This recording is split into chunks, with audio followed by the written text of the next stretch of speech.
राधे, जय श्री कृष्ण। शनिवार की व्रत कथा। इसके पाठ से शनि साढ़े साथी और शनि दोष से मिलेगी मुक्ति। शनिदेव को कर्मफल दाता कहा गया है। शनि कर्मों के हिसाब से व्यक्ति को दंड देते हैं।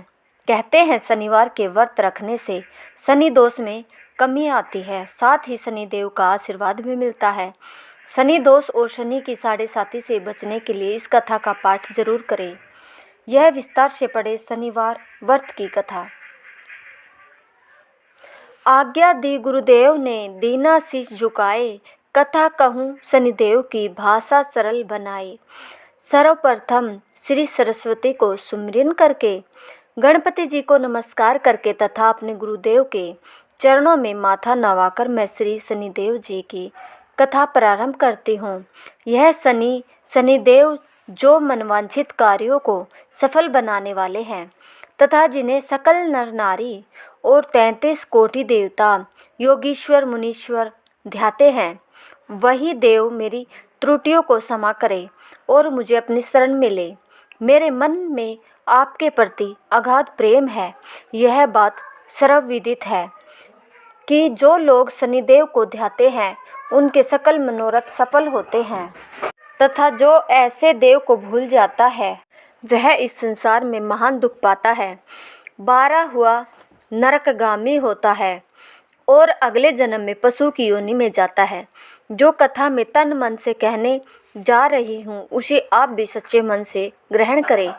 एक बार संसार में चहु और पूजे जाने वाले नवग्रह एक स्थान पर एकत्रित हुए, परस्पर विविध 4 प्रकार से वार्तालाप करने लगे। जब बात घूमती हुई उस स्थान पर आ पहुंची कि हम नवग्रहों में सबसे बड़ा और सर्वाधिक पूजनीय कौन देव है, तो प्रत्येक ग्रह देवता स्वयं को बड़ा कहने लगे। इस बात पर जब बहुत देर तक वाद विवाद होता रहा और कोई निर्णय नहीं हो सका तो यह तय हुआ कि चलकर इंद्र से इसका निर्णय कराना चाहिए। अतः वह 9 के 9 ग्रह इंद्रदेव के समक्ष उपस्थित हुए। उन सब की बातें सुनकर इंद्रदेव भी सोच में पड़ गए, किसे छोटा कहूँ और किसे बड़ा, श्रद्धा के पात्र बने और किसके कोप के भाजन। अंत में सोच समझकर निर्णय न करते हुए वह बोले, मैं अल्प बुद्धि इस बात का निर्णय करने में असमर्थ हूँ। मुझे तो आप सभी बड़े नजर आते हैं और मैं सभी का आदर सम्मान स्वभाव से करता हूँ। इस पर नवग्रह संतुष्ट नहीं हुए और हठ करने लगे कि इसका निर्णय आपको अवश्य करना चाहिए, इसका निर्णय आपको स्वयं करना चाहिए। तब देवराज बोले, आप लोग मृत्युलोक में जाइए, वहाँ एक अत्यंत न्यायप्रिय राजा विक्रमादित्य राज्य करता है। आप उनके पास जाइए, वह अवश्य आपका कोई न कोई उचित निर्णय करा देंगे। इंद्र ने निराश होकर नवग्रह मृत्युलोक में जाने को तत्पर गए। देवराज इंद्र ने जब उन्हें वहां आते देखा तो प्रसन्न होकर चैन की सांस ली। इस धर्म संकट से निकलना उनके लिए सचमुच ही कितना दुश्वार था, पर अपनी चतुराई से अपने ऊपर आए संकट को राजा विक्रमादित्य पर टाल दिया। उज्जैन नगरी की उन दिनों सारे ही भारत में थाक थी। एक तो वहाँ राजा विक्रमादित्य के दरबार में बड़े बड़े ज्ञानवान लोगों का सम्मेलन होता रहता था, दूसरे उस न्यायप्रिय राजा के न्याय से उज्जैन नगरी का सारे भारत में डंका बजता था। स्वर्ग में जब नवग्रहों का निर्णय न हो पाया तो वह अपने अपने विमानों पर आरूढ़ हो मृत्युलोक में आ पहुँचे। ठीक उस समय जब राजा विक्रमादित्य का दरबार ठसाठस भरा हुआ था, तब नवग्रह वहां जा पहुँचे। नवग्रहों को इकट्ठा देखकर विक्रमादित्य अपने सिंहासन से उठ खड़े हुए और सभी देवों को सम्मान पूर्वक आसन ग्रहण करने को कहा, किंतु राजा के इस सम्मान को किसी भी नवग्रह देवता ने स्वीकार नहीं किया। तब विक्रमादित्य ने प्रश्नवाचक दृष्टि से उनकी ओर देखा तो बृहस्पति देव ने आगे बढ़कर दृढ़ स्वर में कहा, हे राजन, हम यहाँ पर तब तक आसन ग्रहण नहीं करेंगे जब तक कि आप हमारा यह निर्णय नहीं करेंगे कि हम लोगों में सबसे बड़ा कौन है। राजा अपने ऊपर आए इस धर्म संकट को देखकर पल भर को तो घबरा गया, परंतु शीघ्र ही उसने स्वयं को संभाल लिया। उसने अपने मन में एक युक्ति सोच ली। दरबार में छोटे छोटे आसनों की एक पंक्ति प्रवेश द्वार तक चली गई थी। राजा ने उन लोगों से कहा कि आप यहाँ पर आसन ग्रहण कीजिए और मैं सोचकर अभी अपना निर्णय करता हूँ। यह कहकर राजा अपने सिंहासन पर बैठ गया। सिंहासन के निकट ही जो आसन पड़ा था उस पर भागकर बृहस्पति देव जा बैठे। उनके अगले आसन पर सूर्य देव जा बैठे। सूर्य के निकट ही चंद्रमा और फिर इसी क्रम में बुध, मंगल, राहु, केतु इत्यादि ने भी अपना अपना आसन ग्रहण कर लिया। पंक्ति में 8वें थे भार्गव, किंतु उन्हें भी संतोष था कि उनके बाद शनिश्चर बैठेंगे, किंतु आसन प्रवेश द्वार के समीप होने के कारण और सबसे अंत में होने के कारण शनिदेव उस पर नहीं बैठे।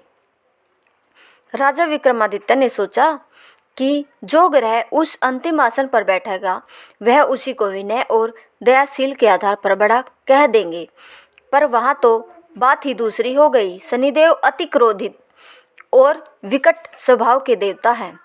जब वह नहीं बैठे तो 8 ग्रह खिलखिलाकर हंस पड़े। अपना इस प्रकार से अपमान होते देखकर शनिदेव की आंखें क्रोध से लाल हो गई और भ्रकुटी तन गई। क्रोध से कांपते हुए बोले, राजन, मुझसे वेर लेकर तुमने अच्छा नहीं किया। क्या समझकर तुमने मुझे इस प्रकार से अपमानित करना चाहा है और क्यों मुझे तले बिठाना चाहा है? चांद ग्रह का प्रभाव 2.25 दिन रहता है और सूर्य, शुक्र और बुध का प्रभाव केवल आधा मास, सोम और मंगल 2 मास और गुरु 13 मास, राहु और केतु 18 मास रहते हैं, जबकि मैं 7.5 वर्ष तक रहता हूँ। इसलिए हे राजन, अब तू सावधान हो जा। तूने जो अपमान किया है इसका दंड तुझे अवश्य मिलेगा। राजा के कुछ दिन तो आराम से बीते, लेकिन शीघ्र ही शनिदेव की कोप दृष्टि फिरी और राजा पर 7.5 आ गई। उन्हीं दिनों एक व्यापारी कुछ घोड़े बेचने के लिए उज्जैन नगरी में आया। सुंदर सुंदर घोड़े देखकर राजा का जी ललचा गया। राजा ने उन्हें खरीदने का आदेश दिया। घोड़ों में एक घोड़ा भंवर नाम का था। राजा उस पर चढ़कर देखने लगे। कुछ देर तक तो घोड़ा राजा के लिए वहीं घूमता रहा, लेकिन फिर सहसा भाग खड़ा हुआ। राजा को बड़ा अचंभा हुआ। घोड़ा एक भयानक जंगल में राजा को पटककर अंतर्ध्यान हो गया। राजा अकेला उस वीरान जंगल में भटकने लगा। साय के समय जब उसे प्यास बहुत सताने लगी तो वह जोर जोर से चीखने लगा। उधर एक पगडंडी से एक ग्वाला अपने गांव में जा रहा था। वह राजा की आवाज़ सुनकर रुक गया। राजा उसके पास गया। ग्वाले ने उनकी व्यथा जानकर उसे निकट की नदी पर ले जाकर पानी पिलाया। पानी पीने के बाद राजा स्वस्थ हो गया और प्रसन्न होकर उसने ग्वाले को अपने हाथ की अंगूठी उतार कर दे दी और उससे कहा कि मैं उज्जैन का रहने वाला हूँ, यहाँ रास्ता भटक गया हूँ, तुम मुझे रास्ता दिखाओ। तब ग्वाला उसे अपने साथ गांव में लाया। वहाँ एक मिष्ठान की दुकान पर राजा ने मिठाई खा पीकर भूख मिठाई और दुकानदार को भी एक अंगूठी उतार कर दे दी। दुकानदार ने के पूछने पर उसने उसे भी यही कहा कि वह उज्जैन नगरी का रहने वाला है और उसका नाम बोना है। फिर वह दुकान के बंद होने तक वही बैठा दुकानदार से बातें करता रहा। उस दिन दुकानदार की बिक्री बहुत हो गई। उसने सोचा, यह भाग्यवान पुरुष है जो इसके आने से आज मेरी इतनी बिक्री हुई है। इसलिए रात होने पर वह उससे बोला कि वह उसके साथ उसके घर चले और उसके साथ ही भोजन भी करे। राजा मान गया। जब वह दोनों घर पहुँचे तो दुकानदार की पत्नी ने उनका बड़ा स्वागत सत्कार किया और अतिथि के लिए विशेष रूप से भोजन तैयार किया। भोजन करते समय एक अद्भुत घटना घटी। जहाँ राजा भोजन कर रहा था वहीं सामने की दीवार पर सोने का एक सतलड़ा चित्र था। सहसा ही वह हार टंगा हुआ था। उसके पीछे का एक वहाँ से अदृश्य हो गया। दुकानदार के यहाँ एक बांदी थी। उसने जाकर घर की मालकिन से कहा, वहाँ खूंटी पर हार नहीं है। जब बात दुकानदार तक पहुंची तो उसने राजा से पूछा। राजा बोला, मुझे तो नहीं मालूम, तुम्हारे और मेरे अतिरिक्त तो यहाँ कोई नहीं था। सच सच बताओ, हार कहाँ गया? मुझे नहीं मालूम। राजा फिर बोला, मेरे पास कोई हार नहीं है। जब कोई निर्णय नहीं हो सका तो दुकानदार राजा को उस नगर के राजा के पास ले गया। उस नगर के राजा ने जब विक्रमादित्य की भोली भाली सूरत देखी तो वह बोला, यह व्यक्ति कभी भी चोर नहीं हो सकता। यह कहकर उसने विक्रमादित्य को छोड़ दिया। विक्रमादित्य जब उसे नगर में यूं ही इधर उधर घूम रहा था, तब उस नगर के एक तेली ने उसे कहा कि वह उसके यहाँ काम कर ले तो उसे वह रहने को स्थान और खाने को सामग्री भी देगा। राजा मान गया और तेली उसे अपने घर ले आया। वहाँ सारा दिन राजा धानी पर बैठा उसके बैलों को हाँकता रहता और तेली बाजार से में तेल बेच आता। जब वर्षा ऋतु आई और मूसलाधार वर्षा होने लगी, तब धानी पर बैठे हुए विक्रमादित्य ने मौज में आकर ऊंचे ऊंचे स्वर में राग अलापना आरंभ कर दिया। निकट ही उस नगर के राजा का राजमहल था। वहाँ खिड़की में बैठी राजकुमारी ने जब राजा का मधुर स्वर में गीत सुना तो वह अपना दिल हार बैठी। उसने बांदी को पता करने के लिए भेजा। बांदी वहाँ राजा को गाते हुए देखकर लौटी तो राजकुमारी से बोली कि वहाँ पर तो कोई अति सुकुमार नवयुवक बैठा मस्ती में आंखें बंद किए गा रहा है। राजकुमारी ने सुना तो उसने अन्न जल का त्याग कर दिया। रात तक जब उसने कुछ नहीं खाया तो रानी ने आकर उसे समझाया, पर वह बोली कि वह तो उस गाने वाले से ही शादी करेगी। रानी ने जाकर राजा से कहा कि राजकुमारी एक तेली पर मोहित हो गई है और उससे ब्याह रचाना चाहती है। राजा ने सुना तो बहुत युद्ध हुआ। उसने तेली के घर से विक्रमादित्य को बुलाया और उसके हाथ काटकर जंगल में फेंकवा दिए। यह बात जब राजकुमारी को पता चली तो वह और भी अपनी बात पर दृढ़ हो गई। बोली, मैंने तो अब उसी को वर लिया है, वह चाहे कैसा भी हो उसी से ब्याह करूंगी। बेटी की हट देखकर लाचार हो राजा ने दोबारा विक्रमादित्य को नगर में बुलाया और उससे राजकुमारी का मामूली ढंग से पाणी ग्रहण कराया और एक साधारण मकान में दोनों को बसा दिया। दोनों वहीं रहने लगे। एक दिन जब विक्रमादित्य सोया था तो स्वप्न में उसे शनिदेव नजर आए। विक्रमादित्य ने उनके सामने नमस्कार किया और क्षमा याचना की। शनिदेव ने उसे आशीर्वाद दिया और बोले, अब तुम्हारी 7.5 वर्ष खत्म हो गई है। राजा बोला, मुझसे जो गलती हुई उसके लिए मुझे क्षमा कर दीजिए।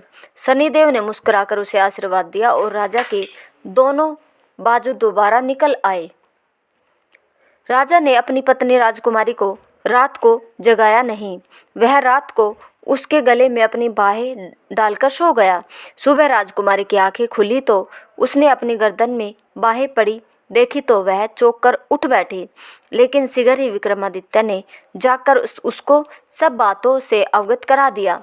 जब वहाँ के राजा को यह बात मालूम हुई तो वह भागा भागा आया और उस अपंग को फिर से स्वस्थ देखकर चकित रह गया। उसको भी विक्रमादित्य ने यही कहा कि यह सब शनि की कृपा का फल है और विक्रमादित्य ने अपना वास्तविक परिचय उस राजा को दिया और सारा किस्सा विस्तार से सुनाया। सुनते ही राजा विक्रमादित्य के चरणों में गिर गया और क्षमा याचना करने लगा। बस यह खबर शीघ्र ही सारे नगर में फैल गई। दुकानदार को जब यह खबर मिली तो वह भागा भागा आया और विक्रमादित्य के पांव पर लौटने लगा। विक्रमादित्य ने उसे उठाकर आसन पर बिठाया और कहा, तुम घर जाकर उसी खूंटी को पर देखो, हार टंगा होगा। और सच ही दुकानदार ने देखा, हार टंगा पाया। राजा ने नौकरानियों के साथ लश्कर समेत विक्रमादित्य को विदा किया। राजा विक्रमादित्य जब राजकुमारी को लेकर अपनी नगरी उज्जैन में लश्कर समेत पहुंचा तो सारी नगरी में उत्साह छा गया।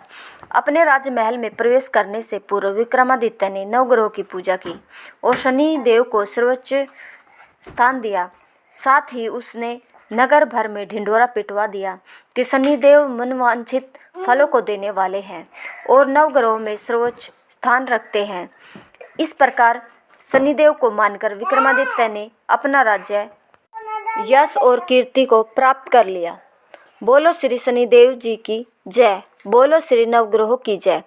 दोहा, जैसी सुनी तैसी कही, मुझ में झूठ न साज, विक्रम भूप इतिहास को सज्जनों देखो बाँच।